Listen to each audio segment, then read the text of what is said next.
Good evening, councillors, staff, members of the public. I declare the Ordinary Council meeting on the 21st of September 2022 open at 5:30 p.m. Please stand.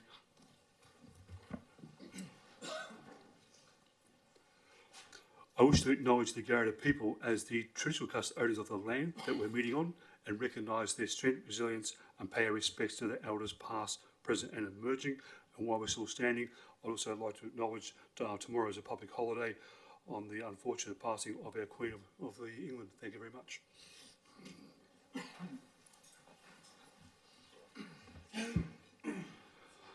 Item number 3, recording of attendance.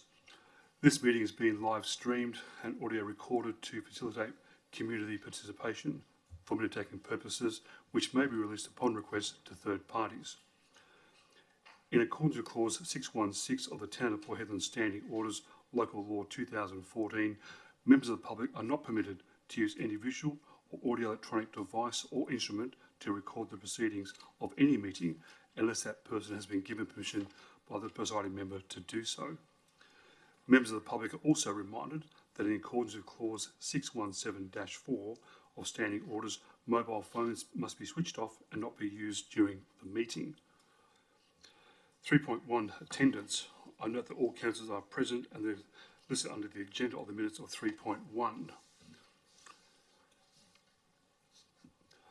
3.2 Attendance by telephone, entertainers communications. We have Councillor Keller who is online. Can you hear me, Councillor?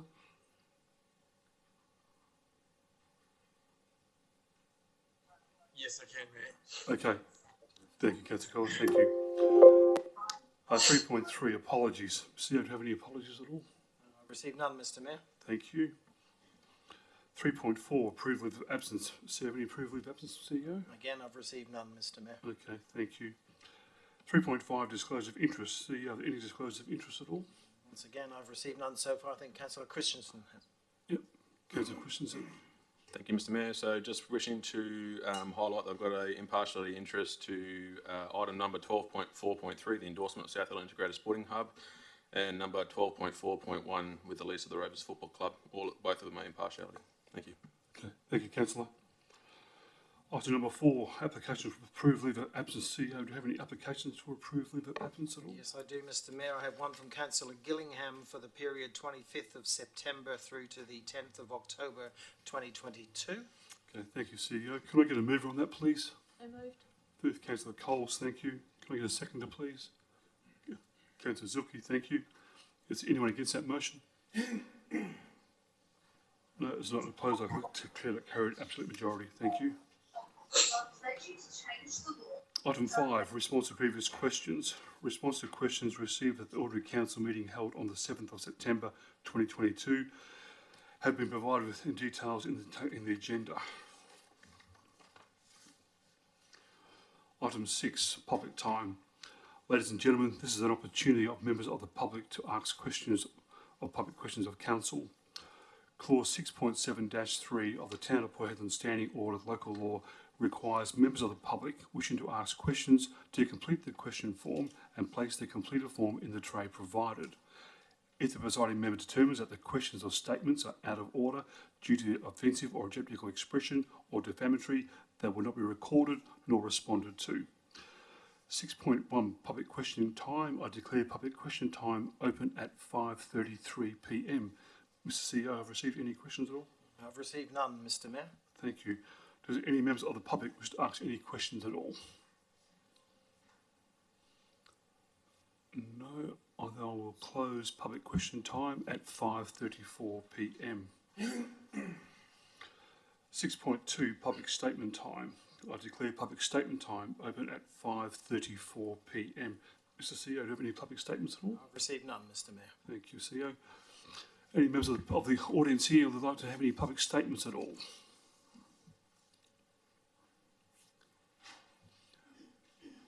Thank you. Can you please come forward, state your name and address for the record, please? Thank you.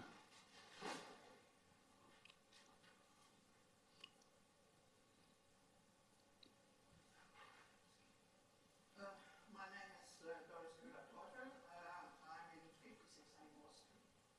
I acknowledge the traditional owners of the land and the ocean, Mayor, Deputy Mayor, Councillors, CEO,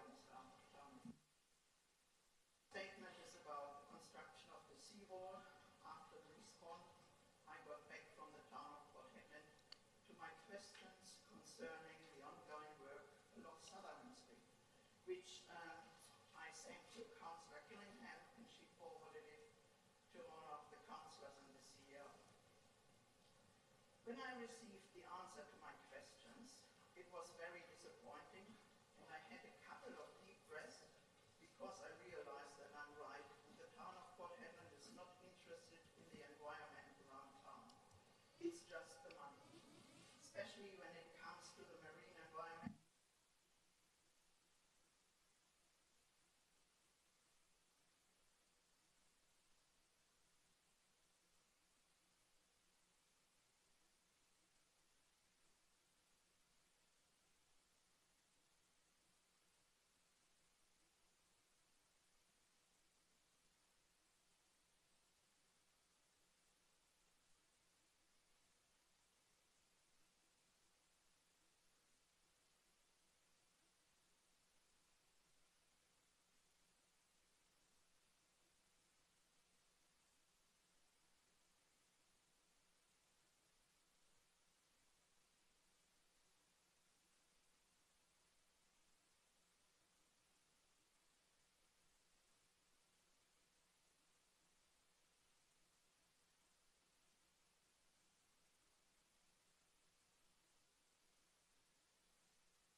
Thank you.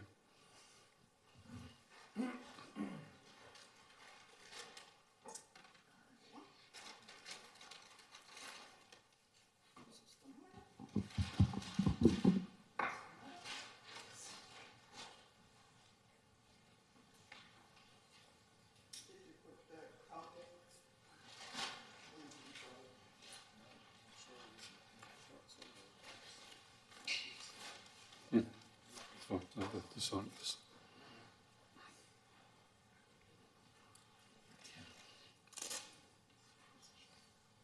thank you. Thank you. Do you have any more public statements at all? Yes, Laura, please come forward, state your name and address for the record, please. Laura Hawes, 122 Sutherland Street. First of all, I'd like to acknowledge the traditional owners of the land on which we meet, the Kariyarra people, and pay my respects to their elders, past, present and emerging. I'm the president of the Headland Junior Soccer Association, and I'm here this afternoon regarding agenda item 12.4.2, which is in relation to the DLGSC's Night Lights Grants program.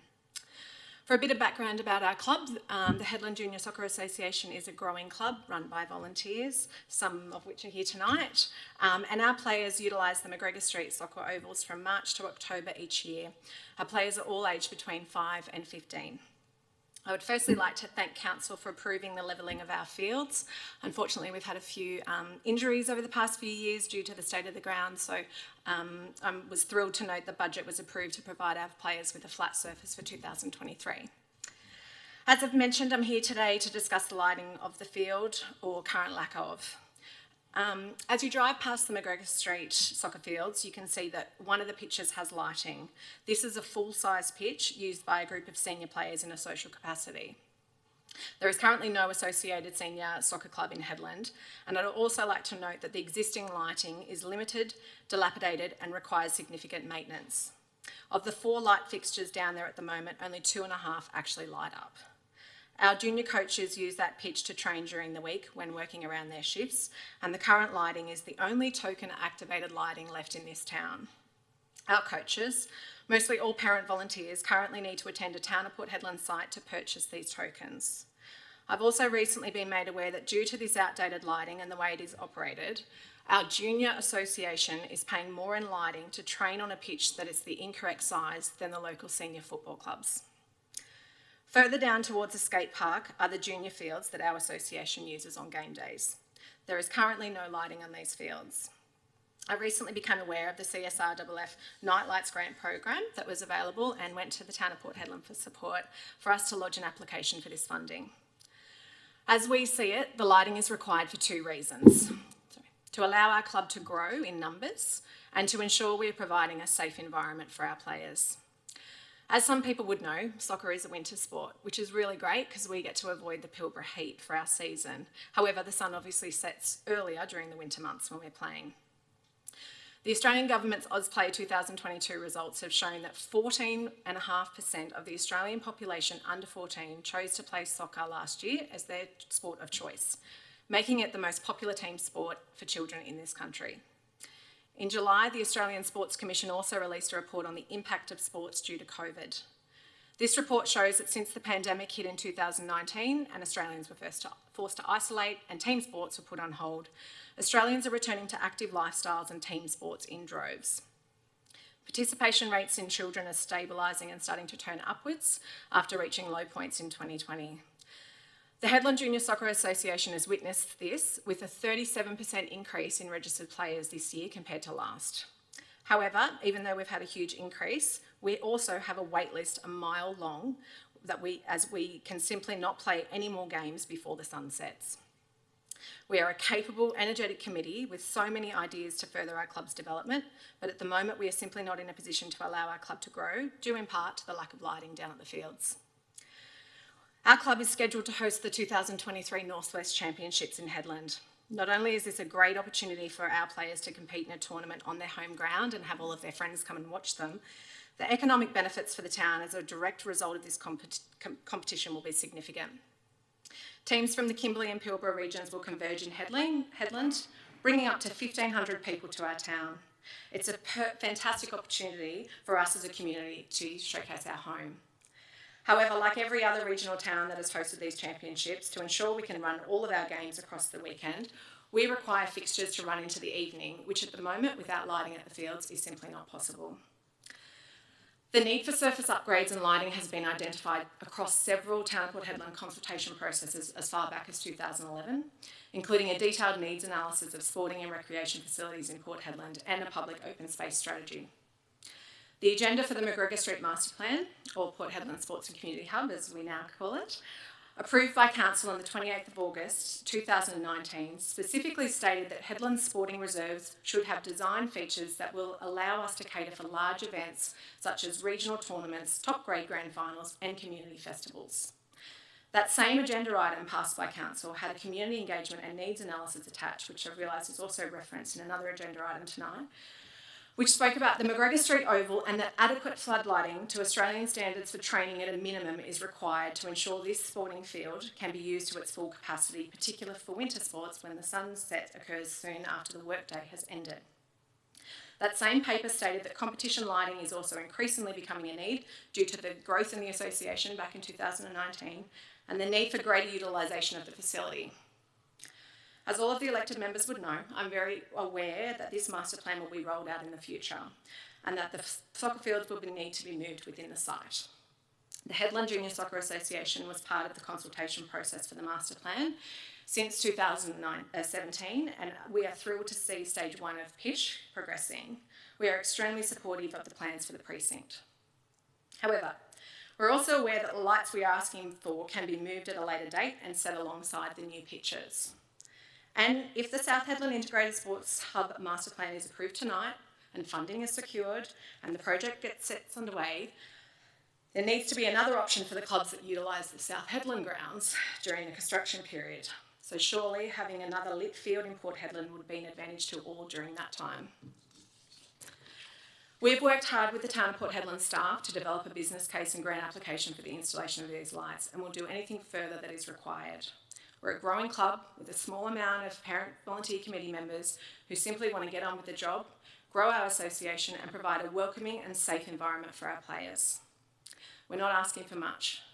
We're simply asking that our children, our junior soccer players, are afforded the same facility success factors that every other junior sporting club across this town has been afforded, to enable them to stay active and play the sport they love. Thank you. Thank you. Do you have any more public statements at all? Okay, I will close public statement time at 5:50 p.m. 6.3. Petition, interpretation, presentation and submissions. There is nil. Item number 7. Question from members without notice. Are there any questions from elected members at all? Yes, Councillor Christensen. Since Wednesday, I've been away from my computer due to work constraints and obligations. I haven't seen anything come through in relation to potential projects we've either closed out or have ongoing currently with any external grants or sort of funding. Is there any sort of feedback on that at all, Lee? Or have I missed anything? Because I haven't checked my emails yet, that's all.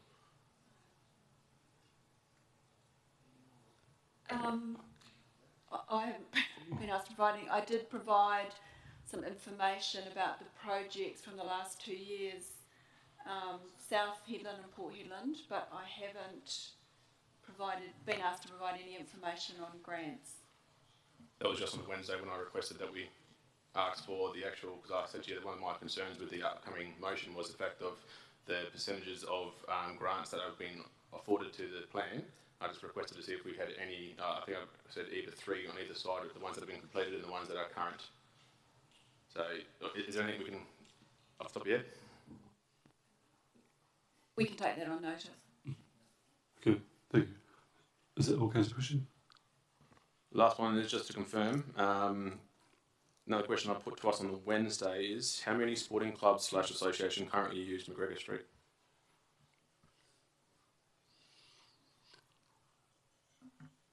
Yes, thank you. Through the chair. So at the moment, as pointed out in the agenda item for consideration by Council this evening, we have noted that The Headland Junior Soccer Association is one of the primary users, and however, there are some challenges that the president has just highlighted with the fields down there. As part of the grant process, the town's sports and recreation team has been in touch with other sporting groups around town, and so far we've received support for the grant, not just from the Headland Junior Soccer Association, but also from the Headland Social Soccer Club, the Headland Little Athletics, the South Headland Cougars NRL Club, the Headland Cricket Association, and the Headland Touch Association. So even though those clubs might not be actively using those fields on a regular basis right now, there are really some exciting opportunities that this grant will provide by installing some adequate lighting. Is it all kinds of questions? Yes, thank you. Do you have questions, Paul? Councillor Gillingham, yes. Yes, thank you, Mayor, and through the Chair. I do have a question in relating to the marine life, and that it does though sadden me that we had a resident, Doris Tufel, today, who has handed back an award and has been an amazing volunteer for many, many visitors to our town. And this, we should be embracing somebody like this person. And I just think that it does really sadden me. I only spoke up at the last council meeting about marine life, and previous council meetings about it's really an urgent time for us to please, as a council, we need a calm office here, the conservation and land management calm, and we need a fisheries office here, because even seeing myself over the weekend on the very low tides, people just still rape and pillaging our reef just below the Marapagarinia Park, where you're only allowed to take 2 clams, and that's not the little clams, that's the big clams that go like that. And sorry, I don't have their technical name. But this is just so important that we look after this. It was discovered many years ago when Harry Baker, back in the 70s, was the president of the West Australian Shell Club, and he donated all his shells to the Fremantle Town Hall, the Fremantle Council. But he said unless this was curbed, we would lose a lot of species. In the early 1980s, this is basically for the public who don't know this, that when the spoil was actually dredged and put on the end of the spoil bank to create the spoil bank, there was a huge reef that went right the way up, curved around. It's only in the last 10 years that reef has now come back to life because the soil has washed away and is heading up towards up the coast there. So please, my question is of an urgent matter, that we need to ask Pilbara Ports, Port Authority people and West Australian state government to really put somebody based here in Port Hedland, maybe they could share an office, Carwin Fisheries, but this is really important that, and also to note that the boat ramp, since it has had an extra modification, the mangrove trees at the bottom of the boat ramp there are dying because they're being submerged too much, they're actually drowning. They're actually drowning. There's other trees that have been saved all the way around the harbour, and I know that the mining companies have done that. They've actually replanted to try and keep the mangroves going.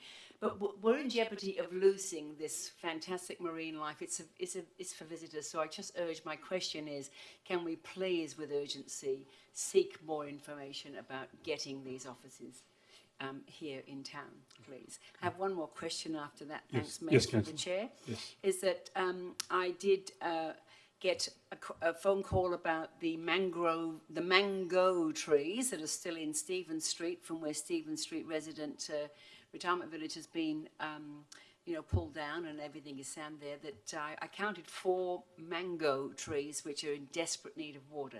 Normally they would have been under reticulation, but of course all that reticulation has been removed with the demolition of Stephen Street. So can we please ask Parks and Gardens to at least water twice a week or something, because the trees are starting to get into flower.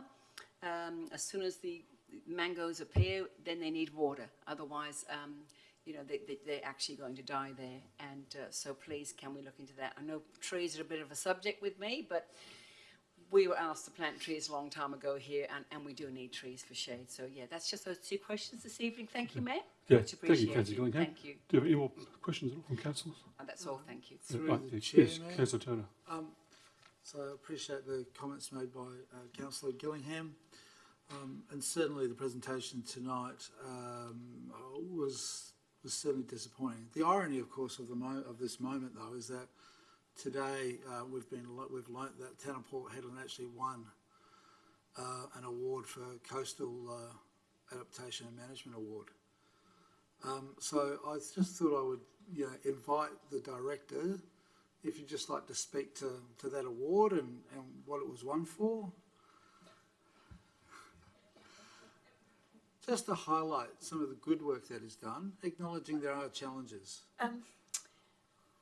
So the award was for the CharMap project that was undertaken, and that involved significant community consultation as well as identification of a number of works that the town would need to do along the foreshore, and part of that was the seawalls and the Kingsmill footpath, so to open up that coastal walk for the town, and that was quite a long and involved process, and that extended from Richardson Street right through to Good Street, 6 Mile along there. So that was driven by Chaz Roberts and the planning team,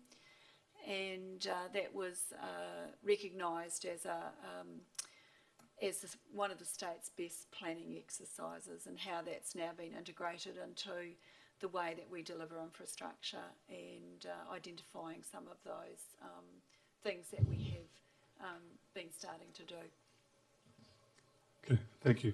That's a question. Through the chair, Mayor, yes. I'll just continue with that theme regarding mangroves.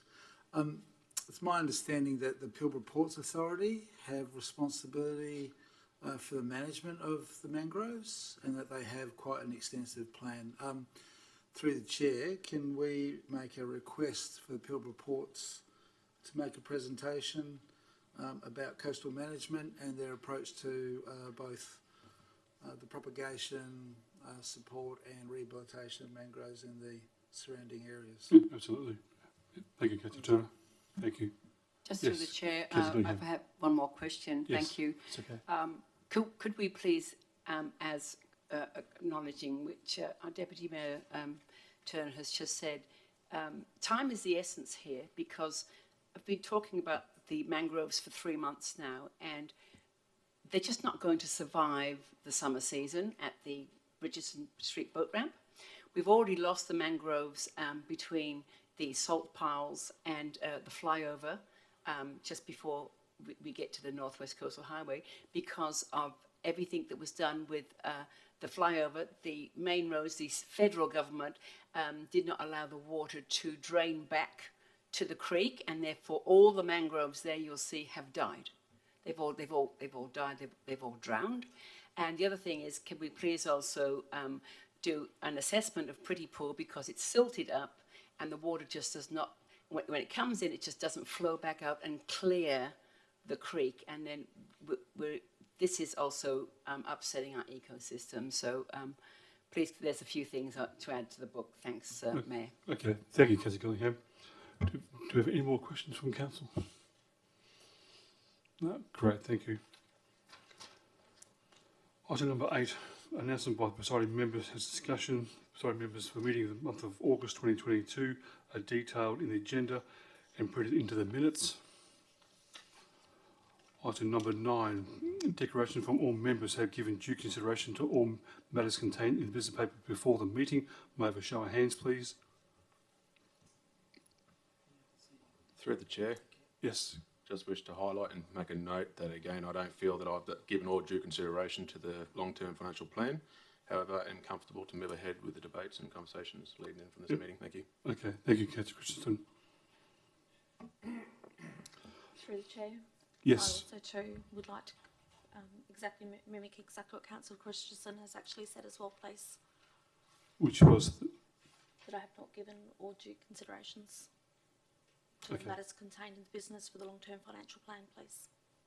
okay, And through the chair, I will echo exactly the long-term financial plan and last minute email which we received from the corporate services just within the last 24 hours. Thank you. Okay, thank you, Councillor Gillingham. Okay, item number 10, confirmation of previous minutes. We offers recommendation before us that Council confirm the minutes of the ordinary Council meeting held on Wednesday the 7th of September 2022 are a true and a correct record. Can I have a mover, please? Thank you, Councillor Urquhart. A seconder, please. Thank you, Councillor Bennett. Are there any questions? Is anyone against the motion? All those in favour, show of hands. Motion is carried. Absolute majority. Thank you.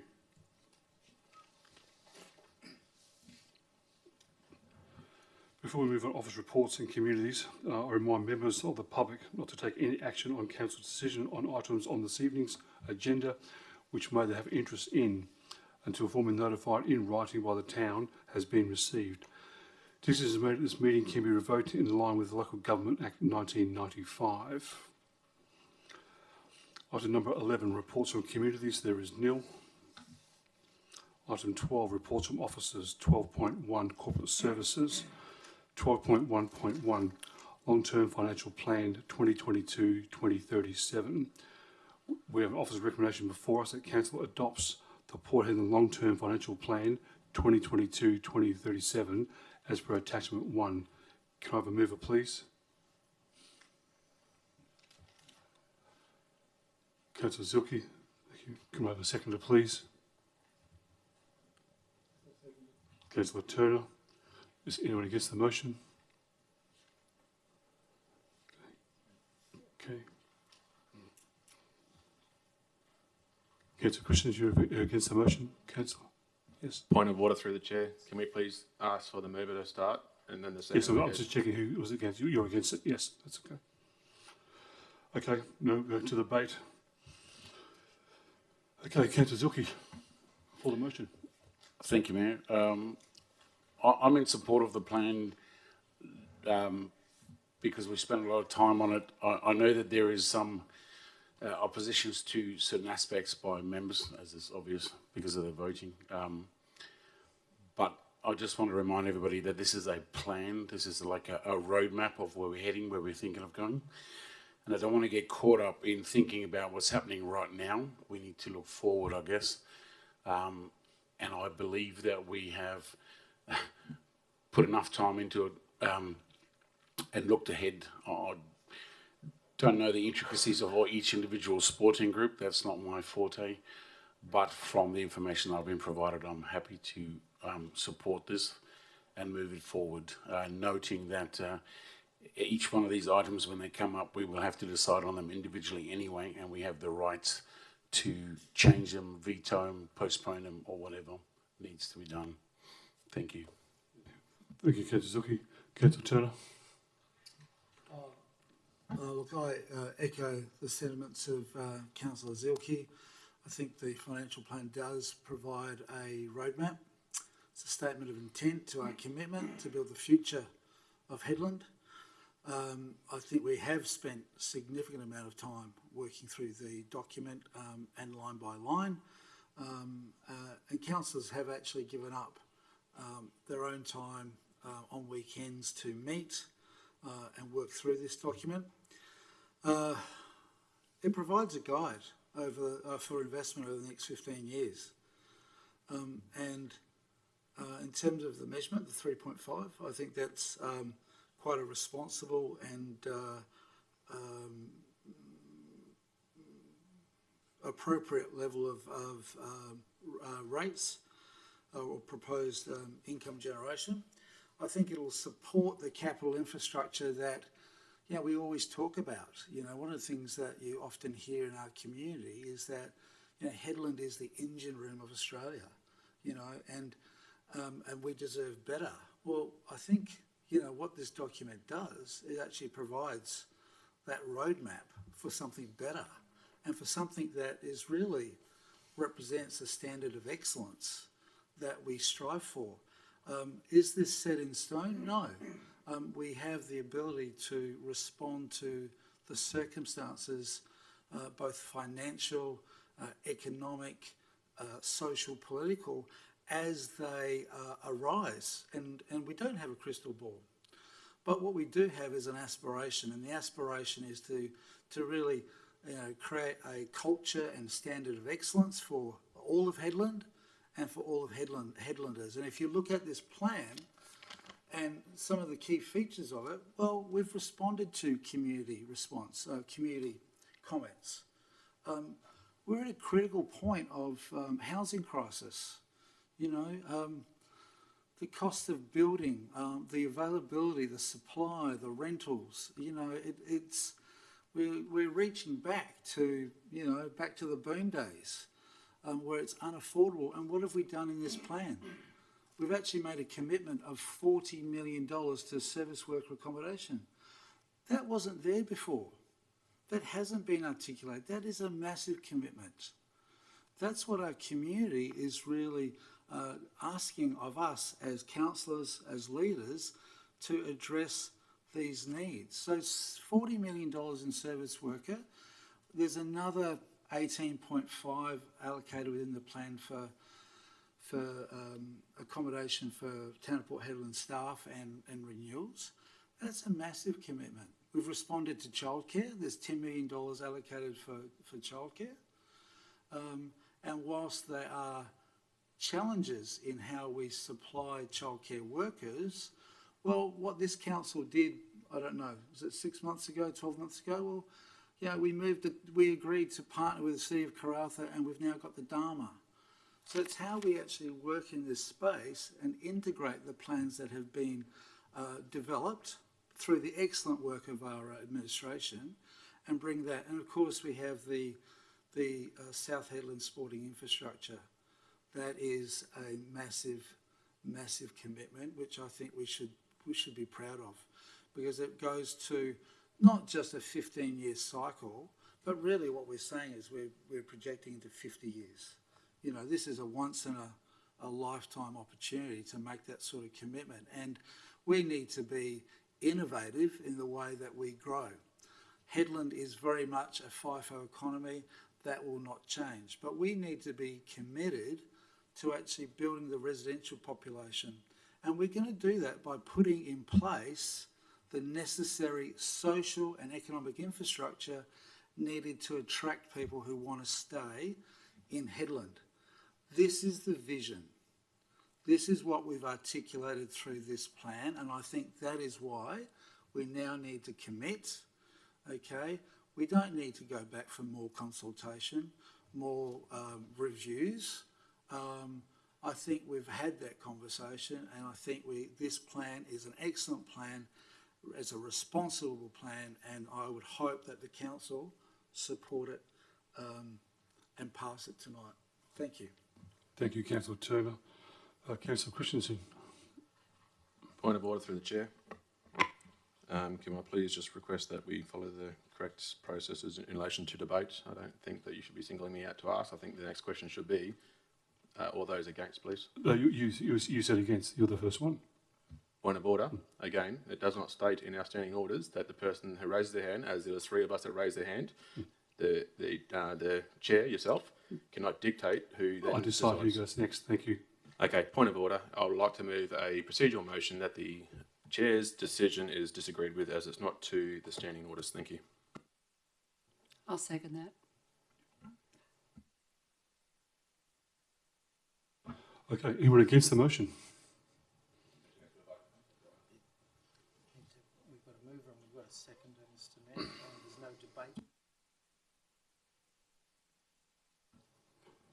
Okay, well, that's 4.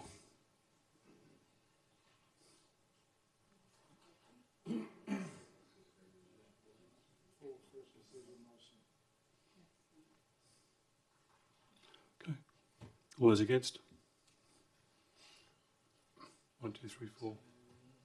Councillor Killer. I want to clarify, I'm not sure if he heard us, whether he's Can you hear?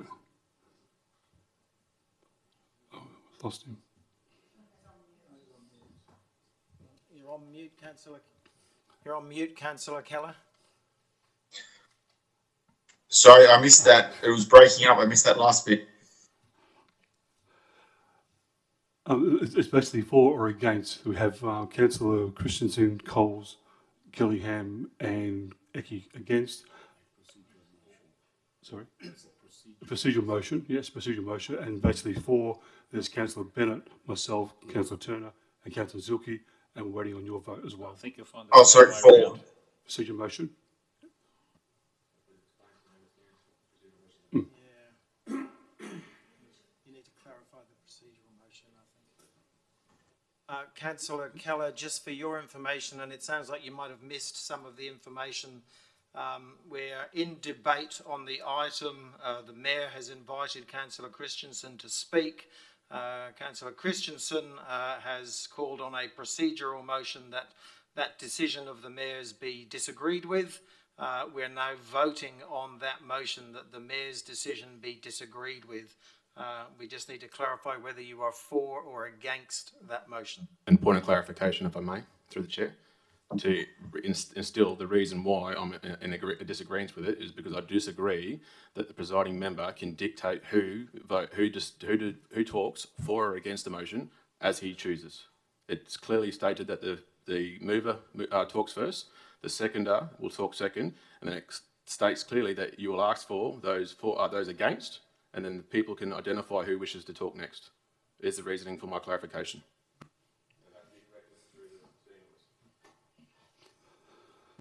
Okay, then we'll put it. We have a motion, there's no debate required, Mr. Exactly. Councillor Keller, are you comfortable voting? Yep. Okay. I'm against it. They're all going to talk anyway. It doesn't matter which order it goes in. Okay. So, against it, so it's up to you to now speak, Councillor Christensen. Right. Well, we're talking through things that are not normal. Can I request that my time be extended before I start talking, and then have to request for extension after 5 minutes, please? Can I have the 10 minutes required? Granted. Mm-hmm. Thank you.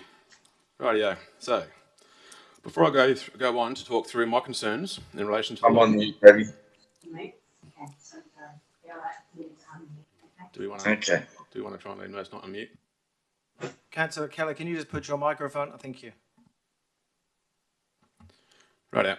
So before I go on to talk through my concerns in relation to the current long-term financial plan 2022-2037, I wish to take this opportunity to congratulate and commend the administration, consultants and councillors on the redirection of funds into the massive success story of this report, being Town of Port Hedland's commitment of $40 million over 4 years into key worker housing.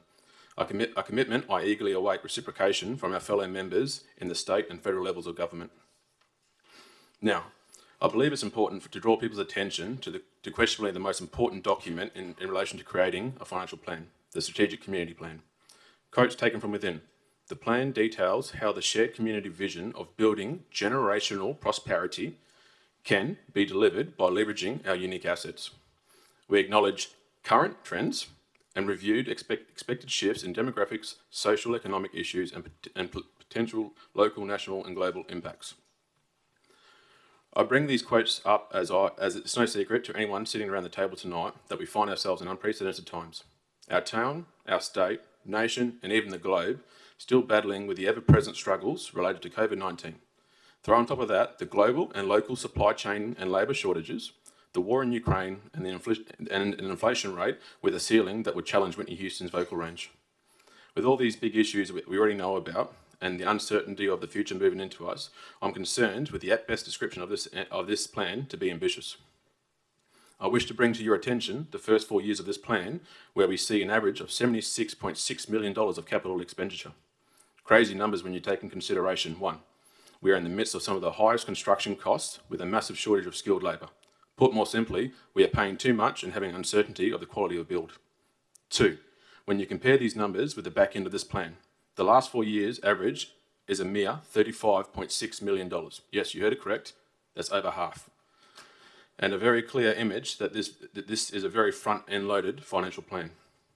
I'm left confused and concerned with the sporadic nature of the amounts per year, with a height of 93.9 million and a low of 23.1 million. The massive rises and falls will make it hard, in my opinion, to attract and maintain the higher than normal external revenue sources, which are critically important to have this plan realised. I draw to your attention page 19 of the plan in question and ask you to look under non-operating grants, subsidies and contributions and see the assumption that has been offered to us. Over the 3 previous years of actuals, we are informed Town of Port Hedland received 6.8 million in the revenue stream in 2018-2019, and then over the next 2 years declines to 1.4 million in 2020, all the way to 2020 to 2021, with a 3-year average of only 3.1 million for that revenue stream. Then compare those numbers to the expected 3 years of this plan, excluding the current financial year we find ourselves in, of which the first year, 2023-2024, is needing $29.5 million. That's nearly 10 times the average of the actuals from 2018 to 2021. How is this in any way an achievable outcome for the town, as I'm assuming the administration would have already exhausted all potential avenues, seeing we had big projects in 2018 to 2021? This is one area I would like to know more about before I commit to this plan, wouldn't you? And that's before we mention the $61.3 million needed for year 2030. I'm bothered with the fast and quick nature of having this plan presented to us on council for consideration and then up for adoption only 3 to 4 weeks later, considering the importance and sheer size of the undertaking. Made even worse after 3 of our members elected that they would like some more time for more consideration. I'm frustrated due to the fact that there is no legal need or requirement to have this plan approved in such a short period of time. Also, earlier the week, the council elected to move a $90,000 decision to a later OCM due to needing more time to make a correct decision, something I was in support of. However, why do we not take the same approach when we're talking about an $800+ million decision on our town's financial future? I now ask my fellow councillors to reflect on the following. Excuse me. The first draft plan was handed to the members of the administration in June of 2022, where a number of revisions were made, and then a final copy of the plan was then presented to us at the 1st August OCM briefing. So safe to say the administration worked diligently on this plan for over 2 months, with people working full-time who have years of experience in understanding the difficult world of numbers, charts and everything finance. I ask now, how in half that time, with less expertise in the financial world, are we fully confident in understanding all aspects of this long-term financial plan? Yes, we took some time to peruse the capital works portfolio. However, that's where it stayed. I put questions to ourselves to ask the question: are we understanding the forecast revenue of the next 15 years? Do we understand the net result? Is it positive? Is it negative? Can we answer that? Have we taken into consideration the sheer impact of the amount of depreciation over the next 15 years with so many new buildings? Have you read and understood Section 8, Assumptions, Risk, Uncertainties and Sensitivities, and how this plan may be affected if any of these assumptions are or are not realised? On receiving this plan, there are a number of issues identified and a number of changes requested. Notable changes made in the 3 to 4 weeks that Council had this plan in its possession. The original 15-year plan was an eye-watering $959 million, with a final plan that is presented to us as $817 million. That's correct, a staggering $142 million slashed from the original plan presented to us. Apart from this as a part of this reduction came a $47 million removal from stage 4 of the SHISH plan, with justification being that the Pilbara tax / offset was set too high at approximately 75%. And the people who stated this said that they are confident that in the next coming 6 years, there will be a reduction. So my questions to you is this: what happens if the QS provided is actually factual and the total cost of stage 4 is actually indeed $147 million? If we are so confident to reduce the project, then why have we not reduced the other projects in similar timeframes to stage 4? Secondly to that, I ask that we have not made any funds available in the long-term financial plan for the decommission and demolition of assets which would be replaced through stage 4. Should this not be something we can take into consideration, or are we leaving another mothball state? In closing, why are we rushing through this? All I am asking is for more time for myself to work with the administration to better safeguard this plan so we can all support this moving forward. I feel this plan is spending too much upfront and forcing us to find unrealistic amounts to external revenues. We are depleting our reserves and cash holdings with no investment into capital, which is designed to create a revenue stream or source for this town, which will hopefully reduce the dependency on our ratepayers. As I feel this plan is not currently creating generational prosperity. It is in my opinion we are not acknowledging current trends in the construction market where materials and labour costs are at record highs with little confidence that we are getting quality for our expenses. We need to massively reduce the capital expenditure in this portfolio, in my opinion. I hope my fellow councillors see some of these issues and concerns as legitimate reasons for not disbanding it, however, just postponing the acceptance of this long-term financial plan. And I thank you for your time. And then through the chair, I'll also now request that I foreshadow this motion, and then if it needs to, then I'll explain what needs to be. Okay, thank you, Councillor Christian. Okay, is anything else for support?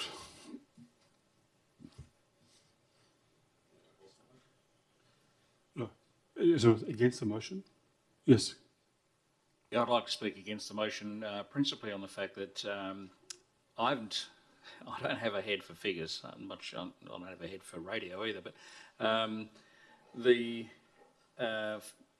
facts and figures that Councillor Christensen has brought to the table today do need looking at. And I'm sure there's plausible explanations for it, and we just need to hear them from the administration.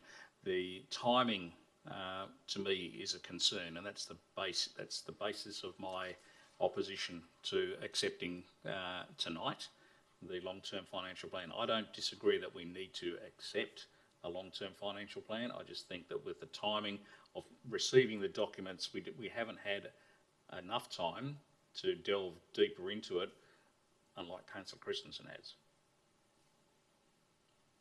Okay, Councillor. Thank you, Councillor Urquhart. Is anyone else for or against? Yes, Councillor Gillingham. I thought you'd ask for somebody for next, actually, through the chair. Against. Yes. Yes, thank you. Thank you, Councillor Christian, for your detailed explanation, and it's been quite worrying for me.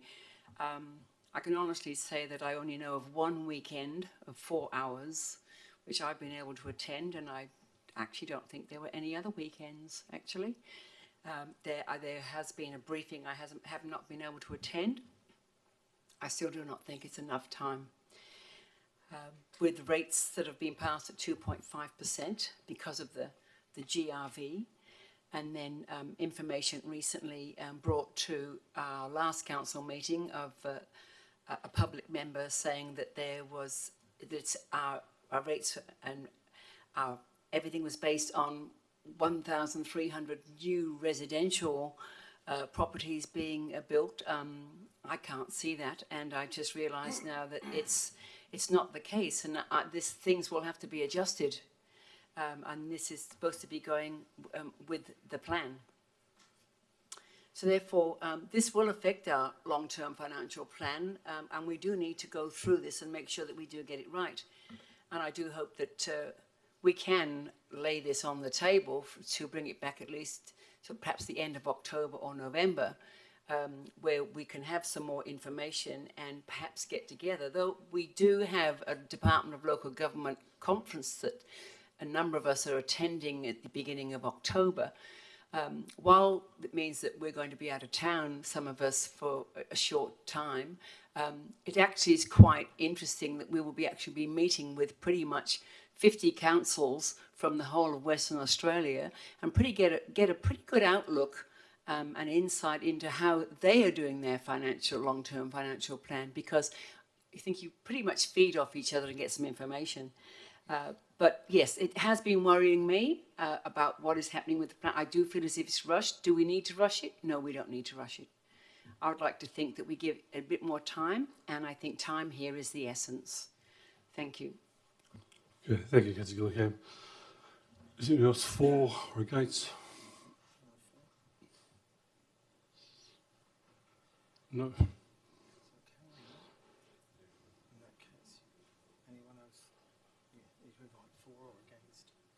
Yeah. One of those four.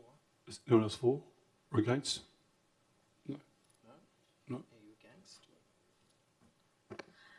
Yep, so Yeah. I'm against the motion Yep. that's been put forward tonight. I, hereby with what Councillor Christensen has actually got to say as well. Initiative on being innovative on how we can grow our town. We've already got residents at the moment, and within 10 years we're looking at a minimum 35% increase on rates for them. Housing prices are on the rise, are not low at the moment. These residents that are also coming in, minimum at the moment, most of them paying for house insurance is $12,000 minimum to start with. So we take that into consideration. We also then look at the rates on top. If they're paying already 2.5 on rates, that grows, and we're looking at like near enough of 45% after 15 years. So, potentially before they even begin to live, they're already near enough at the 20 grand mark. Do I see that as, building residential for the population for the future, be initiative, yes, 40 million for housing. At the moment, the way our costs are going, we're not really going to get a lot of revenue from those 40 million for the housing. I would like to see more. I don't want to see less. I would rather see more. I think building something more for us, but it does worry me. Roadmap for the future. My roadmap, I want to be able to see something that stands out, that makes the town look promising, to get businesses here. We've got businesses already struggling, and we're going to throw this upon them. I mean, the 3.5 is minimum. We don't know what each year is going to be. So where we say, we've spent a lot of time on it, no, we haven't. Close to, $1 billion in 15 years, that's a lot of money. And I can't put my hand up and say that I right now would like to put my name to that. I'm sorry, I just cannot. I cannot do it to the residents of this town. I just can't. We want to be able to have something that's we're proud of. We're meant to be able to give something to future councils. Be proud of what we've actually built in our legacy. I want our legacy to be strong. I don't want it to be weak. And going forward tonight and actually saying, we're going to give this all, it's a lot. I want to see this town grow. I want to see everything happen in this town, but not at the cost of the residents who live here. Not to see them pack up and go, not to see small businesses close down. We rely on these guys to build the town. But if we don't have them here, how do we build? How do we build for the future?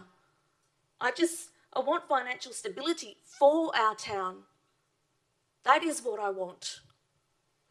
So yeah, everything Councillor Christensen said tonight, things that have been brought up, I just really would like Council to really look at it right now and see if we can table it. I did ask at a briefing when I dialed in. I wasn't here last week when I was in Newman, and I asked then for this to be tabled. I requested. I said I was not comfortable. I made it very clear. I was not comfortable. And my gut feeling right now, $1 billion, 15 years, I want to have something strong for this town. I don't want to see a weak thing happen for this town. I want to make sure that what we build is correct and it's for this town, not rush and half-heartedly build something. We're struggling.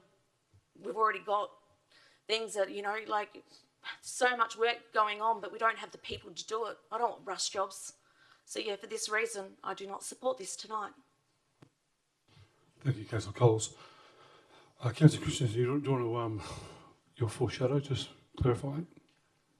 Do I need to clarify? It's usually only needed when it's lost, is it correct? No. You need it before a vote is taken, Yes. Councillor, then we can go back to it depending on the result of the, More than happy. So pretty much more foreshadow is going to be that we park in like this until the council are happy to bring this back at a later date. Okay. And I'd like to even put even more on that, saying that again, I think we'll need at least more than half to go ahead with it. If there's concerns, there's no legal ramifications for this to be. So however you want to word this, I should have come a bit sooner. Sorry, I've been busy at work. So pretty much that happy to park this until at such time we're happy with it. Okay, thank you, Councillor Christensen. Councillor Zuki, to sum up, please. Thank you, Mayor. First of all, I'd like to thank the four councillors voting or speaking against this. I believe that helps us all become a better council. There's certainly not every aspect that I'm personally going to consider, and these people highlight areas that I may have missed. I'd like to point out that the indicated rate rises of 3.5% are more in line with inflation or the CPI index, which will happen annually anyway. So for that reason, to maintain that, we have agreed to drop $100 million of projects in order to make sure that it doesn't go, well, hopefully won't go above the 3.5%. So the challenge also is that going forwards, there's going to be a lot of high volume FIFO camps being built in this town, that as we go forward in each year, consider the rates, that we make sure that we don't penalise people in the houses unnecessarily, and that we draw the majority of our funds, I guess, from these camps and other things, as that seems to be, the way that the town's going. And with the federal government giving benefits to the big mining companies, then perhaps they can share some of those benefits with us. Just as putting it out there, I'm not saying that that's what will end up happening. The other thing I want to remind all councillors is that the revenue to expenditure ratio was just planned so that we can do this very optimistic plan going forwards for the next 15 minutes. It's not written in stone. You don't have to offer up your firstborn child to make sure that this happens. It's a plan that gives us a guide. This is what we're heading for. And each year and each stage, we will be adjusting or tweaking it as we need to. Again, I have no problem supporting this plan, and if it doesn't pass through, then I hope that we can continue discussing at a later stage. But I believe this is a decent plan that we can move forward. It's just an outline. It's not a commitment to spending all this money. Like I said, again, each time and each aspect we have to discuss separately anyway. Thank you. Okay, thank you, Councillor Zucchi. Okay, we'll now put it to the vote. All those in favour of the long-term financial plan, show our hands, please. All those in favour? Councillor Keller, are you online? Thank you. Thank you. 5 for 5. All those against? 4. Okay, motion is carried. Thank you. Thank you, councillors.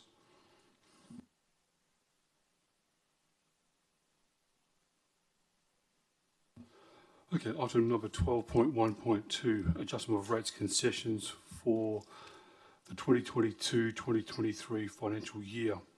We have officer's recommendation before us that council pursuant to section 6.46 of the Local Government Act 1995, Rates and Charges, Rebates and Environments Act 1992 and the Policy 2-004 rating adjustment for 2022-2023 rates concession within the 2022-23 annual budget and authorises details in the table. Can I get a mover, please? Thank you, Councillor Gillingham. May I have a seconder, please? Thank you, Councillor Zucchi. Is anyone against the motion? All those in favour, show of hands. Councillor Keller. Yep. Right. Motion is carried. Absolute majority. Thank you.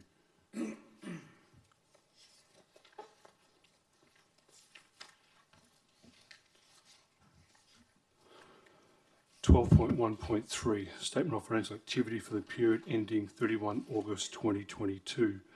We have officer's recommendation before us that council pursuant to section 6.4 of the Local Government Act 1995 receive the Statement of Financial Activity, Material Variance Report, accounts paid under credit card statement for the period ending 31 August 2022 as attached. Can I get a mover, please? Thank you, Councillor Coles. And a seconder, please. Thank you, Councillor Bennett. Is anyone against the motion? All those in favour, show of hands. Motion is carried. Absolute majority. Thank you, councillors.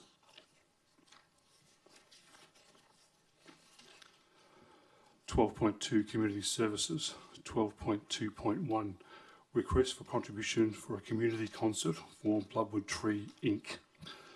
We have an officer's recommendation before us that council, 1, approves funding contribution of $30,000 to be made to Bloodwood Tree Association Inc. and 2, notes that the contribution will be used for the purpose ailing to security at the Bloodwood Tree Association 45th birthday community concert on the Saturday the 5th of November 2022. Can we get a mover, please? Thank you, Councillor Turner. Have a seconder, please. Yeah, thank you, Councillor Coles. Is anyone against the motion? All those in favour, show of hands. Motion's carried. You got a hand up? Yeah, okay, absolute majority. Thank you, councillors.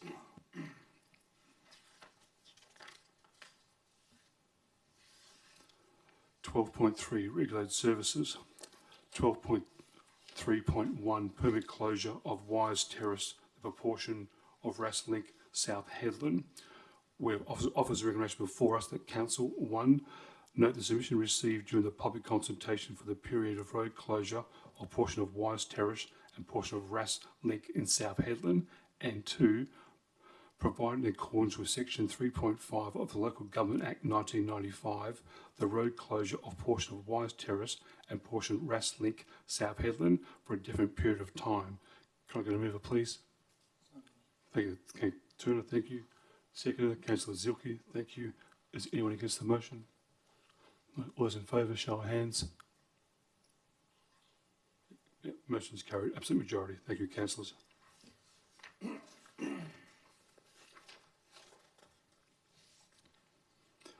12.3.2 release of funds for landside component Sportbank Marina.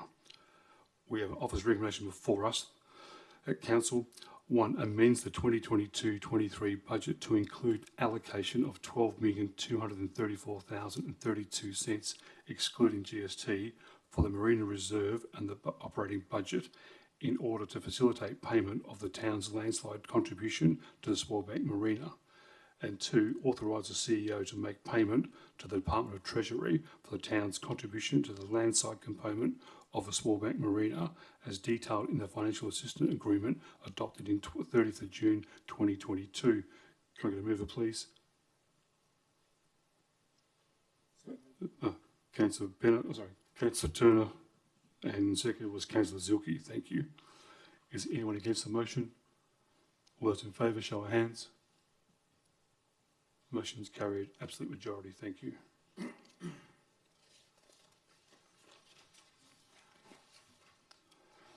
(12.4) Infrastructure Services.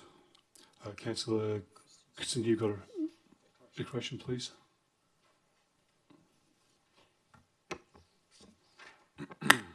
Thank you, Mr. Mayor. With regard to agenda item 12.4.1, lease of Rovers Football Club, I disclose that I have an impartial interest because I am a financial member of the club.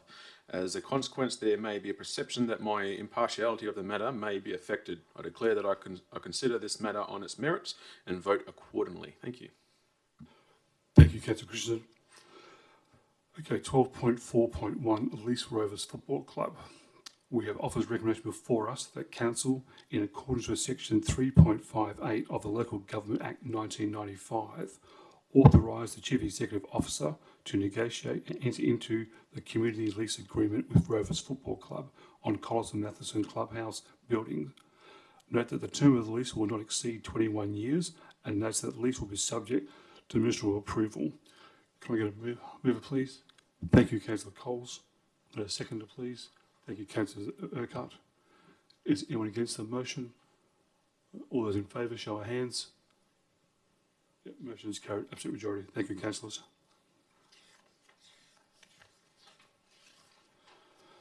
Okay, 12.4.2, Department of Local Government, Sport and Culture Industries, Club Lights Grants Program 2022-23 application and assessment.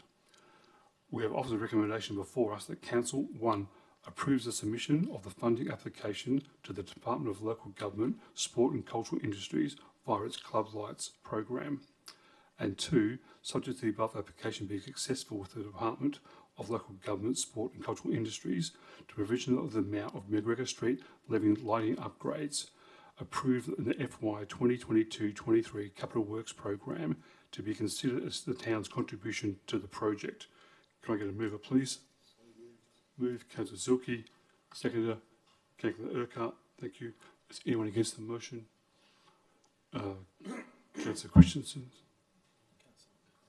Councillor Coles. Okay, Councillor Zilke. Thank you, Mr. Mayor. We just had a presentation about a growing club, and I believe that improving the lighting on a sporting facility is just part of our overall ideal of what we want to do for the town, creating a more sporting facilities. Lights clearly help. And yeah, as part of the council, as I said previously, we want to support our community and our community clubs. Thank you.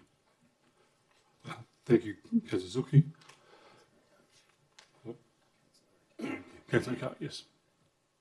Thank you, Mr. Mayor. Yes, echoing what Councillor Zilke said, and congratulate the presentation of the Headland Junior Soccer Club for coming along tonight. It was factual. It was, I assume it was accurate because Laura was behind it, and there's no stone she doesn't leave unturned. But it is time. It's been beyond time for the McGregor Street soccer fields to actually have lighting for night facilities. Currently, as was pointed out in the presentation, if we have the 2023 championships here, we are going to need not just space, but we're going to need time over a championship weekend. And if you're going to have to curtail it during the daytime because of insufficient lighting, then it's not going to paint our town and our sporting facilities in a reasonably good light. It's the first step, I guess, in bringing the town back into the situation where, or the forefront of where we should be as a cultural, diverse sporting place to come to. I don't see any downside in putting lighting up. Yes, there is the probability of the sporting fields being moved as part of the Port Hedland integrated program, but as has been pointed out, that the lighting can be moved with it. My stipulation would be that if we're going to put lights there, that they'd be LED lighting. Okay, thank you, Councillor Urquhart. Is there against the motion? Yes, Councillor Christensen. Thank you, Mr. Mayor. So, although again, I'll first and foremost, I'll shadow Councillor Urquhart's talks, and thanks to the for the committee and the association for actually coming to tonight. It means a lot and it shows a lot of character. You guys are well and truly above and beyond a lot more other sports groups and organisations for actually making the first step to actually show where you want to go. Now, I actually ran for council on the back of me being for the sports, and me saying no right now might look like I'm the big grizzly bear yet again, standing in the way, supporting red tape. However, I think it's prudent on me to make sure that we hold ourselves, and which means not just the community, but the council to account with all these paperwork that we have in the background. I think we seem to, just in my opinion, approve a lot of these plans and these strategies and forget about them. We made it very clear with just approving the long-term financial plan that yes, the Port Hedland precinct is on the back burner. We have identified that as not a priority for the town, and we have elected that we want to make our motions felt that the South Hedland Sporting Precinct or Hub now is the priority for Port Hedland going forward. Now, again, we'll have a debate coming up after this next point of call, and my suggestion is that, again, I think we are, put it nicely, is again, miss an opportunity where I think, again, we sit here and we talk about lights today. And while I appreciate the fact we're sitting here talking about lights, there was a community needs analysis that was brought to our attention. However, in that same analysis, it talks through other concerns, issues and problems that will be coming out of this after the fact. So we're talking through right now, it states very clearly that right now the McGregor Street is at its absolute maximum in relation to the junior soccer club in its time, and that's what's worded in the document. It also states there that some concerns that were raised during the time where the toilets don't work properly, the car parking access is poor, there's lack of facility amenities, kitchen and canteen, the balls are kicked past the goalpost, which means that back nets will be suggested to be installed. The existing soccer facility is at capacity for the junior soccer. So again, now Mark going to challenge us and go, okay, while it's approving lights tonight, does it go when we start to fill this location up with already faulty toilets from what was said in the same consultation plan? Are we now putting this at a greater risk at needing to spend more money at other locations for other things that we shouldn't have to? So, in my opinion, I think we'll be better off addressing the SHISH plan and finding out where the soccer can, if at all, be incorporated into that. Again, being that it's going to be world class, it's got some of the best facilities, and by stage one, potentially if we maybe, again, whatever happens tonight, we'll have to make a decision. However, I think that if we would have had SHISH first, so we can debate SHISH and I can have an argument to explain either for or against. However, I do think that your best bet as soccer would be to go, and I wouldn't suggest that you allude to time again, that's not very appropriate, I believe. But again, I strongly suggest that the best recourse sometime would be that maybe soccer should have some sort of say in the South Island SHISH plan where you will have a state-of-the-art facility ready for you. But again, that's just me concerned about the future going forward with it. Okay, thank you, Councillor Christian. Anyone else for? Anyone else for? I just want some clarification, if possible. Yeah, sure. Yeah, through the chair. I'd just like to ask through the chair, if we can, to our soccer representatives here. Are you actually applying for? Are they applying for extra funding to cover the amount that it's actually going to cost? If I may ask through the chair. Another clarification, just the grant is a 50% grant, so it's 50% from the department and 50% from the town. Okay, thank you. So I would like to think that with if I can clarify that if there are other things that are wrong with the sports field at the moment, which I'm hearing now from Councillor Ash Christensen, is that that really we should be putting more into this officer's recommendation and everything gets done at the same time. I'll get the director to clarify that.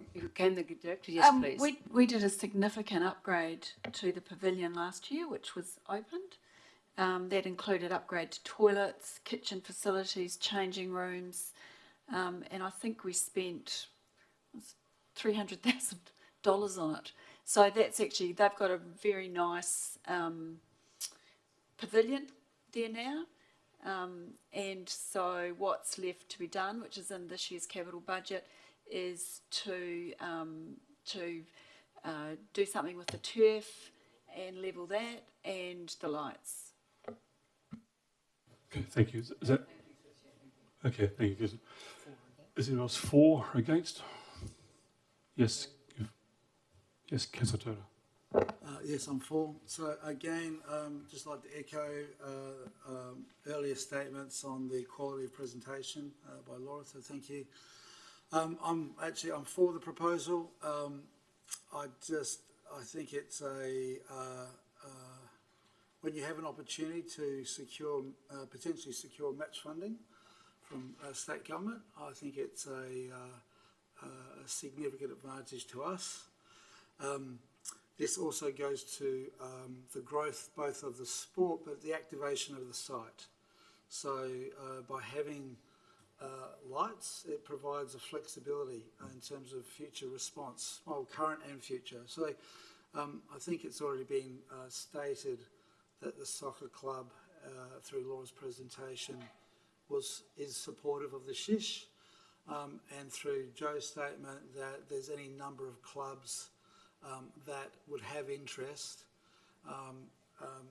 both now and possibly into the future, as to how that site would be used.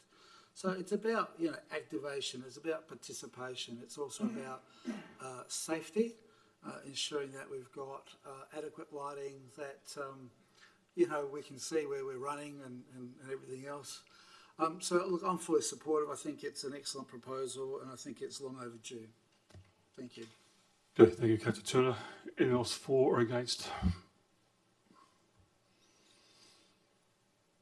No? Okay, thank you. Sorry, Councillor Cole, sorry. Look, thank you, Laura, so much for your presentation tonight. Look, as an ex-soccer wife and, you know, countless of, you know, strapping up and afterwards, I guess, you know, soccer is definitely, obviously, within the family blood way back when, or for my partner anyway. Look, to have the lights down there and to watch soccer grow would be absolutely amazing. The reason why I'm saying I'm against it is I just don't see the funding all in the budget to get everything up and ready ASAP. The lighting is going to be one fantastic infrastructure down there, and LED lighting, yes, is definitely the way to go. I agree with that one.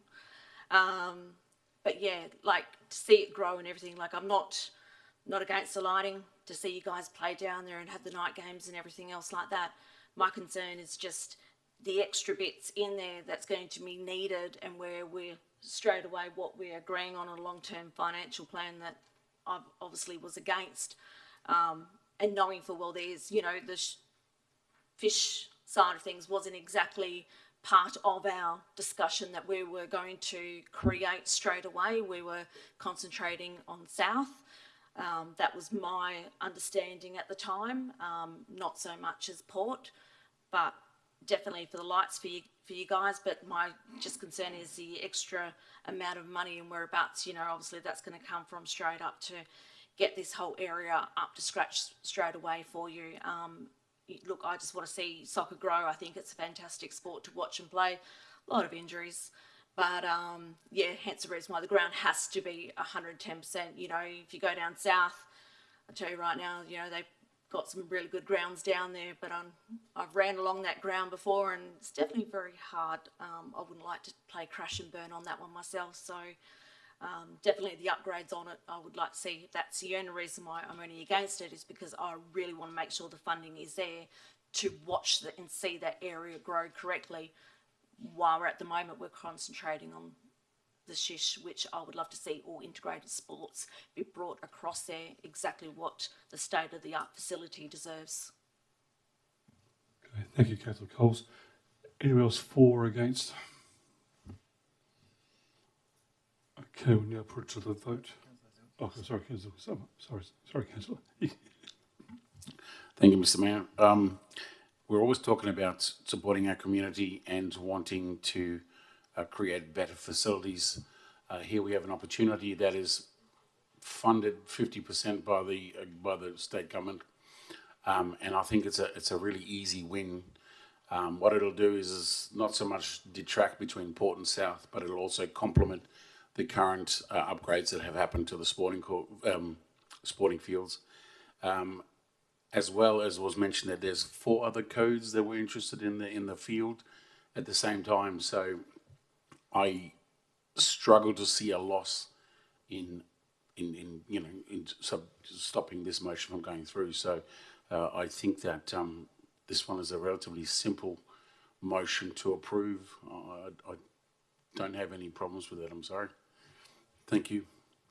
Thank you, Councillor Zucker. Point of clarification though. You did mention the fact that you just said that the sports would use the facility. So the other sports that were approached were asked for support of the program, not to say that they're going to be using the facility. Just a clarification. Okay, thank you. Okay, we'll now put it to the vote. Okay, all those in favour of the motion?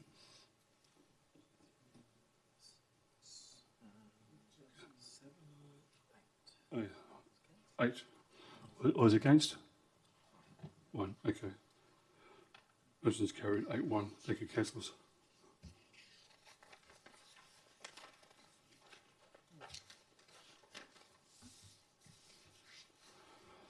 Okay, 12.4.3, endorsement of the South Heatherton Integrated Sports Hub Concept Master Plan. Before we continue, can I just do my disclosure of interest, please? Yes, please, Councillor. Thank you.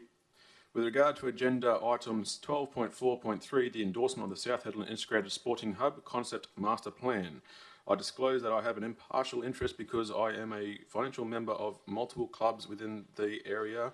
As a consequence, there may be a perception that my impartiality on the matter may be affected. I declare that I will consider this matter on its merits and vote accordingly. Thank you, Councillor Christensen.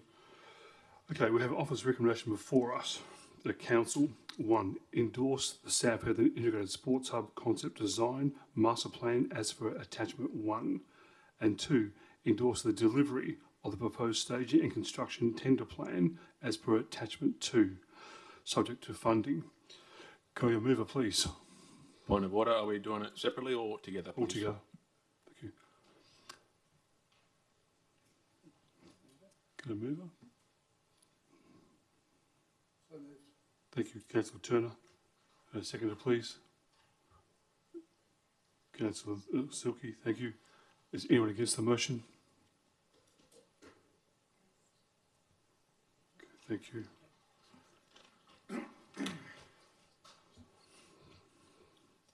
Okay, Councillor Turner. Thank you, Mayor. Look, I'm actually really excited by the SHISH. I think it is quite a outstanding piece of work. It actually projects the sort of standards of excellence that I spoke about earlier in terms of the social infrastructure that our town deserves. So there's been a significant level of planning, a significant level of consultation. I'm happy with both. The SHISH will take us well beyond the next 15 years, and it is really a 50-year plan for the growth of the town around servicing the sporting and social community. We've met with the architects and we've actually had consultation. I was particularly impressed with the functionality of the plan and the integration of the different elements. And I'm aware that council, working alongside our architects, have been very responsive to the questions and to the recommendations from both the community and from other councillors about what they would like to see in the SHISH, and we've been quite responsive.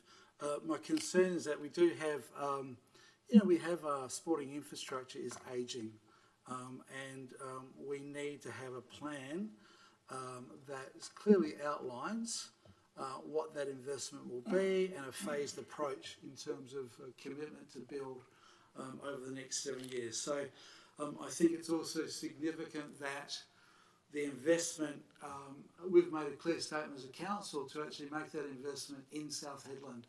That's hugely significant, and it represents a shift. So it's the sort of investment we need to grow. I just draw upon the examples that we're seeing at the moment through the activation of the JD and the investment we've made there, and what we're seeing, the usage rates and the participation rates. So I think that's a good indication. And also, I was fortunate to do a walkthrough at the skate park, and that standard of excellence is just, I think it's probably one of the best facilities of its type in the Southern Hemisphere. So if we bring that to the SHISH, that standard and that level of investment, I think it's a very exciting time for the Headland community. So I fully endorse the SHISH as it represents what Headland needs to grow now and into the future, and it's the sort of investment we deserve. Thank you. Thank you, Councillor Turner. Councillor Zuki. Thank you, Mr. Mayor. I'd like to echo Councillor Turner's full statement and just remind everybody of the South Headland Soccer Club's presentation here. Sporting has always been a massive aspect of our community, and as was said, our facilities are ageing, so if we don't fix them or replace them or make the best choice, then that complaint will only get louder and worse. I, again, feel that we are looking forwards for the future. This is not just what we need right now. I believe this gives us an opportunity to grow.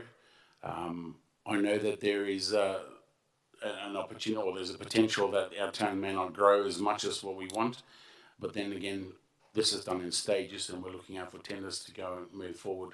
And if the money isn't right, then we always have the opportunity to suspend it going forwards. But at this stage, I really like the idea. It's exciting to replace our pool, as we're all aware that the pool is falling apart, unfortunately. So we need to go and move forward. Having all the sporting groups together in one location would be of benefit. And I'll temper that word all sporting groups because I know that not all sporting groups will be there. But for what we've planned for so far, there's obviously opportunity to improve that going down the track. So yeah, I'd like to support this motion. Thank you. Thank you, Councillor Zuki. So anyone else for or against? Just a point of clarification, if I may, Mr. Mayor. I think for the benefit of the public and who is listening tonight, $250 odd million is an awful lot of money, and it just worries me that we're going to get to the end and it's not going to cost extra because of everything going up.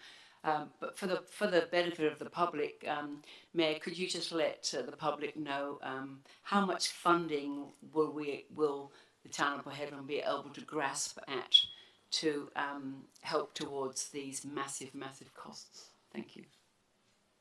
You want to know how much grant money will be available to us? How much the grants that we would get from federal or state government or etc. to alleviate the big massive amount of $252 million or more for the whole of the South Hedland integrated sports and that. Yes, please, if you could let us know, Mayor. I will let you know in due course for sure. I mean, the funding that will be becoming available, we will apply for funding for state and federal for that project, correct? So we haven't been able to apply for funding yet because it hasn't been passed? Correct. Okay, all right. So through the chair, do we envisage that we're going to be granted a lot because it's new facilities, new swimming pool? We certainly hope so, Councillor. We certainly hope so, absolutely. Okay. Yes. So you do endorse that, Mayor? Certainly, yes. Yep. Just wanted the public to know. That's okay, yeah, thank you. Thank you. Yep. Anyone else for or against? Point of order, Mr. Chair, can we actually go through the proper rule procedure for debate? Ask if someone wants to speak for. If no one, then move to against. Instead of putting out the broad option of anyone for and against, can we actually go in sync, please? Okay, thank you. Anyone else for? Anyone else against?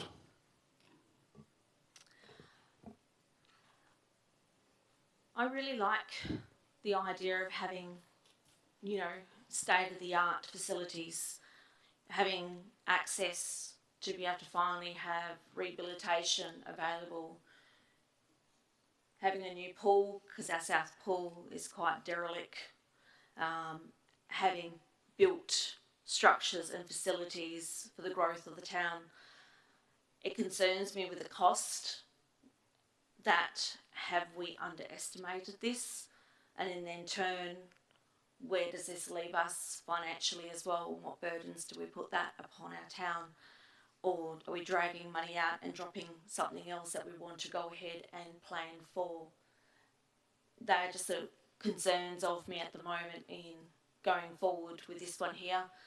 The idea of having everything put into the facility, I still obviously don't see soccer being incorporated into it. Little athletics, I can't see them incorporated into it. Some of the storage sheds for the multiple users to ensure that they can have their goods and everything, locked up. Obviously it's going to be a couple of years, give or take, depending on how we can actually find people to build. That clearly football will not be played in South for about a couple of years potentially, or may not, depending on how quick I guess we can go ahead and get those bits and pieces done. Obviously we will have the disruption as well. I'm not saying that it's not great to have a state-of-the-art facility. I'm just concerned about obviously funding for this, on us gaining the funding in the first place to be able to deliver such a brilliant project.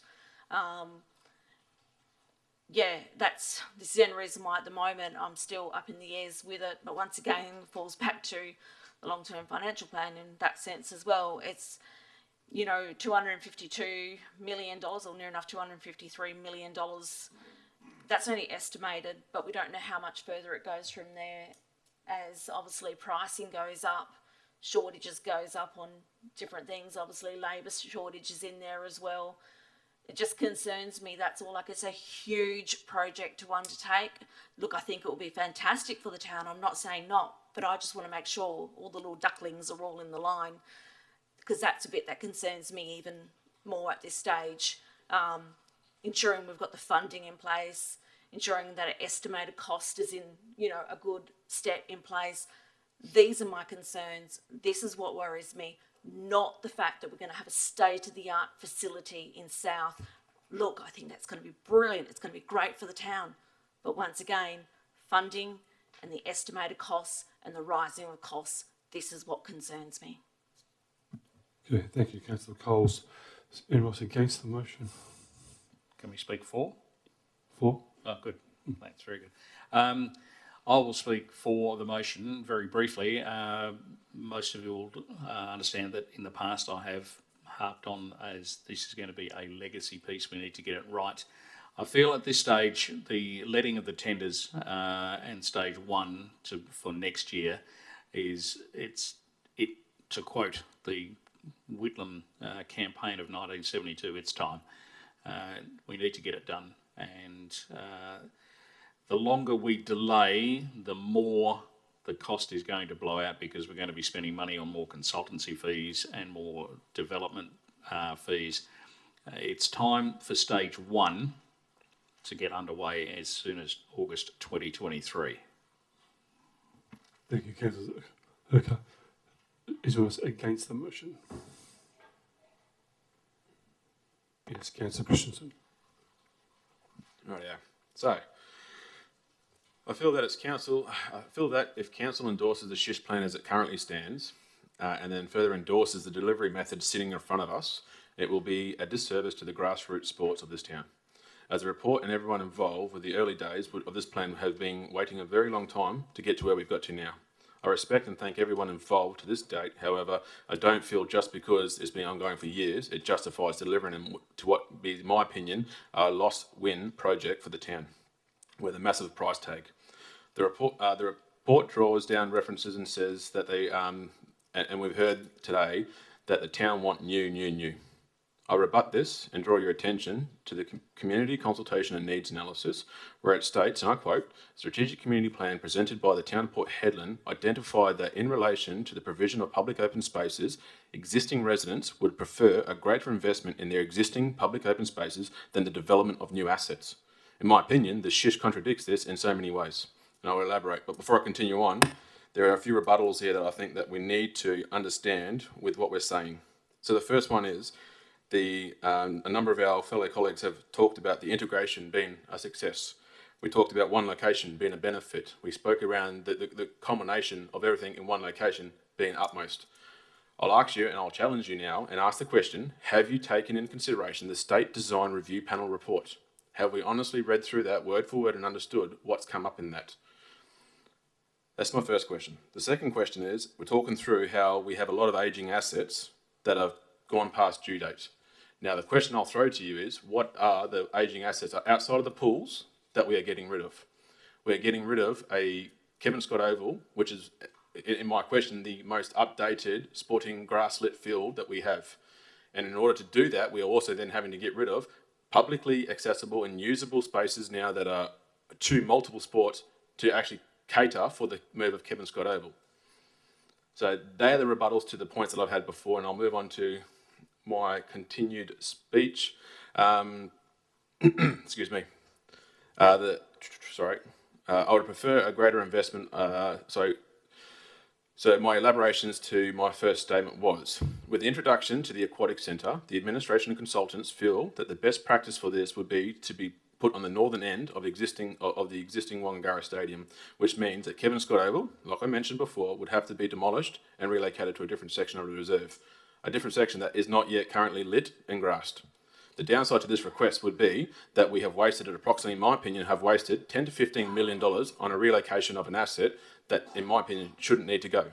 We take away the potential of having an additional grass-lit area by, for example, in my suggestion was to move this the soccer to this new location where Kevin Scott Oval is now suggested. we now have new grass-lit fields. We are adding to the availability of more fields. Number two, again, with the relocation of Kevin Scott Oval, we will now have to move and reorientate the existing multi-user fields, again, needing to knock down a perfectly good usable grass-lit field to cater for the original Kevin Scott move, which is what will waste, in my opinion, another $10 to $15 million for them to be able to use the same big pavilion. Excuse me. So far, with the movement of two assets, we have now created two brand new playing surfaces, to which my opinion is already existed, for approximately $20 to $30 million, with marginal, if any, uplift.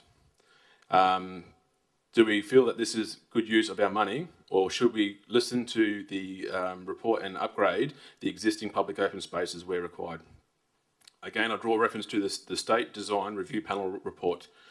Repeatedly suggested that there may be a better suited options for the location of the new aquatic centre and additional indoor courts. And I quote, "Consider the opportunity that may exist in housing some or all of these activities on the nearby TAFE site as part of the new aquatic centre." Another quote, "Relocation of functions to alternative sites may be suggested." Another quote, "Encourages consideration of the benefits of decentralising the facility. Separate buildings would allow for greater opportunity for future proofing." Something I believe that should be taken a lot more into consideration when we talk through the removal of perfectly good public open spaces already existing. Other concerns relating to the SHISH plan in a bullet point form: the new baseball diamond is in stage 1, which is expected to start in 2023-2024 and completion date of 2024-2025. With a pavilion for this dedicated area in stage 5 of the SHISH, which is now being accepted and pushed back approximately 2030 to 2031, an expected completion date of 31-32. What facilities will be allocated to the Baseball Association for the near 5 to 6 years while they wait for the new pavilion? Are they going to be fixed? Are they going to be temporary? Transportables? Maybe some sea containers? And has this been taken into consideration, or are we expected to capture this in our operational expense? I question the orientation of the softball fields, and then further question why three fixed diamonds are required. I feel the need to stick true to our mindset of multi-purpose sporting grounds. So a softball field can fit easily into a baseball diamond with ease, and by saving the money on the additional field, my suggestion would be that the town of Port Hedland can reallocate the money to help operational budget so we can remove the dirt mound that's plaguing that decision making. I challenge the need for the Ninja Cross structure and equipment at the new aquatic centre. In my opinion, this is nothing more than a wish list item that adds over $7 million to a stage 4 and potential issues into the future that relation to operational expenses, maintenance and replacement of that equipment. I draw reference to the Wave Rider, equipment that was installed at South Hedland Aquatic Centre several years ago, and we all know how that turned out. Sports courts. The requirement for 4 internal sports courts is something I actually do, however, support. 4 additional indoor courts is exactly what this town needs. However, as stated in the Community Consultation and Needs Analysis, page 56, under Wangagara Stadium recommendations, it suggests a minimum of 2 courts extension, and later in the page it also goes on to say potentially 3 could provide the majority of the sports. We have gone above and beyond for that already and provided 4 courts. Page 64 continues on to say, under the recommendations, it states, with recommended future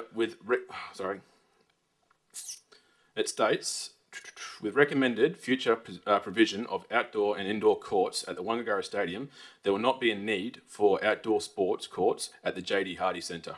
Someone clearly did not understand and read this when we decided to put 3 state-of-the-art outdoor courts at the JD, which are now covered.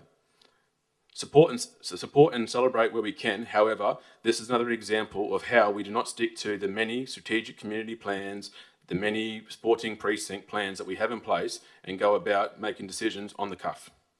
I draw to your attention, I feel that in addition, so talking through the courts, I'd like to ask the question, what are we really getting out of this plan? What extra are we getting out of this?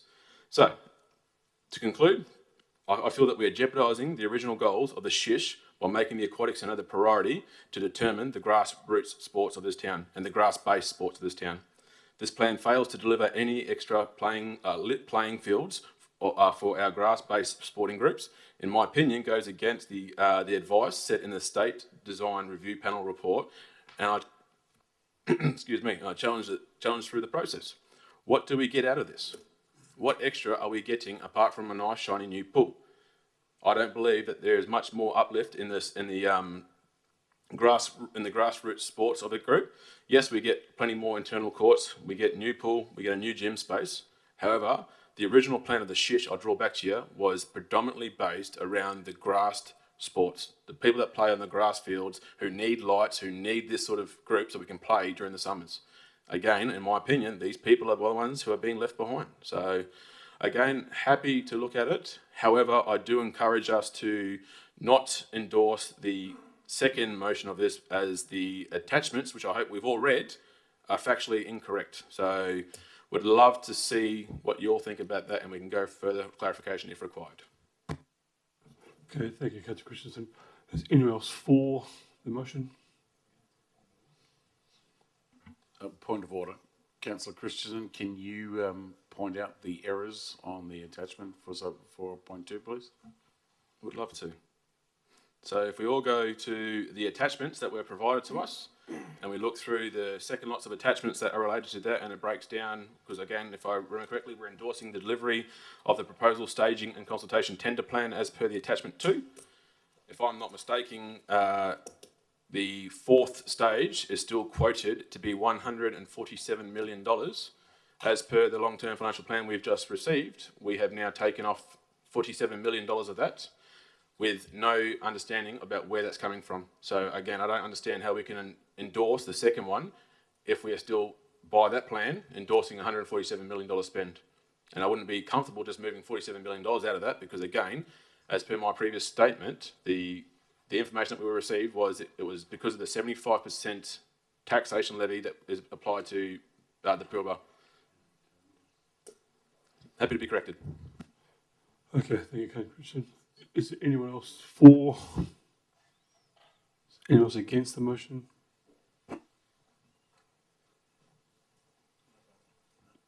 No. Okay, we'll now put it to the vote. Someone for Tim. Sorry, yeah, Councillor Turner.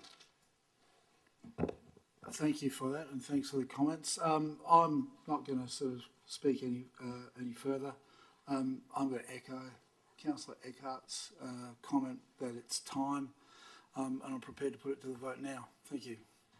Okay, thank you, Councillor Turner. Okay, all those in favour for the master plan, show of hands, please. 1, 2, 3, 4, 5. Kills 6. Yeah, all those against? 1, 2, 3. The motion's passed 6-3. Thank you, councillors. Item 12.5, executive services. There is nil. Item 13, motions which the previous has been notice have been given. There is nil. Item 14, urgent nature of business. There is late items. There is nil. Item 15, matters which meeting may be closed, confidential matters, there is nil. Item 16, closure. 16.1, the date of the next council meeting. The date of the ordinary council meeting held on the 26th of October 2022 will be commencing at 5:30 p.m. 16.2, closure. With no further business, I remember I declare the meeting closed at 7 p.m. Thank you, councillors, executive staff, councillors. Thank you for coming. Thank you.